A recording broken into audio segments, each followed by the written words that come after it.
ఈరోజు నేను మీతో నార్మల్ స్పెర్మ్ కౌంట్ ఎంత ఉండాలి? WHO క్రైటీరియా ప్రకారం ఎలా ఉండాలి? 7 పారామీటర్స్ ప్రెగ్నెన్సీ రావడానికి అనే విషయం డిస్కస్ చేస్తాను. హలో ఎవ్రీవన్, నేను doctor Sandhya, consultant Fertin and fertility centre Secunderabad branch అండి.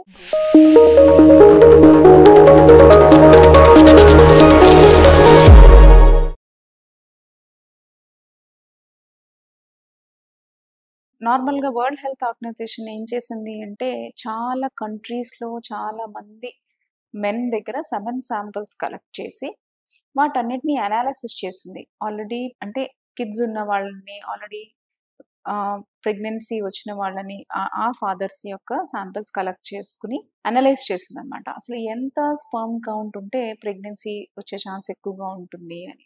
సో, ఆ అనాలిసిస్ చేసిన తర్వాత ఒక కన్సెన్సస్‌కి వచ్చింది. సో, నార్మల్‌గా 15 million, 15 million is the minimum count. 15 million per ML ఉంటే the pregnancy chances are very good.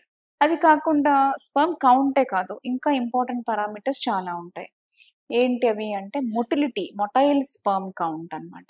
అది కూడా 30 నుంచి 32% దాకా కదిలే కణాల సంఖ్య ఉండాలి. అప్పుడు chances of pregnancy is much higher. ఇంకొకటి ఏంటి అంటే నార్మల్ ఫార్మ్స్, అంటే నార్మల్‌గా కనిపించే స్పెర్మ్స్, అంటే నార్మల్‌గా స్పెర్మ్‌కి ఒక హెడ్, నెక్ పీస్, టెయిల్ అని ఇలా ఉంటాయన్నమాట.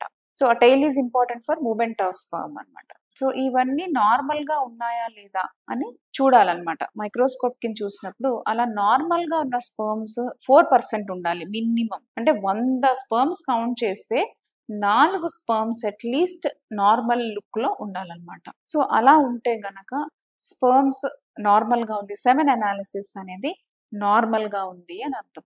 సో, అబ్నార్మల్ 7 పారామీటర్స్ చాలా ఉంటాయి. అసలు స్పెర్మ్ కౌంటే లేదు అంటే దాన్ని అజూస్పర్మియా అంటామన్నమాట. స్పెర్మ్ కౌంట్ ఉంది, కాకపోతే నార్మల్ ఫార్మ్స్ తక్కువగా ఉన్నాయి అంటే దాన్ని టెరటోజూస్పర్మియా అంటాం. సో, ఒక్కొక్క అబ్నార్మాలిటీకి ఒక్కొక్క రకమైన ట్రీట్మెంట్ ఉంటుంది. అదే కదిలే కణాల సంఖ్య తక్కువ ఉంది అంటే ఎస్థెనోస్పెర్మియా అంటాం. అసలు సెమెనే లేదు అంటే, సెమెన్ ప్రొడక్షనే తక్కువగా ఉంది అంటే ఎస్పెర్మియా అంటాం అన్నమాట. సో, ఇలా డిఫరెంట్ అబ్నార్మాలిటీస్ ఆఫ్ స్పెర్మ్‌కి different kinds of treatments, managements ఉంటాయి.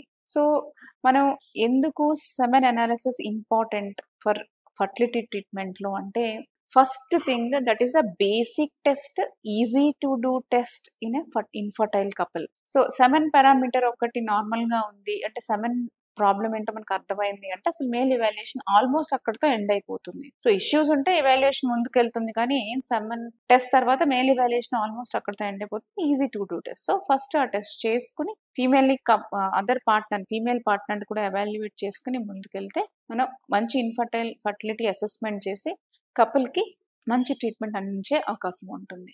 Thank you.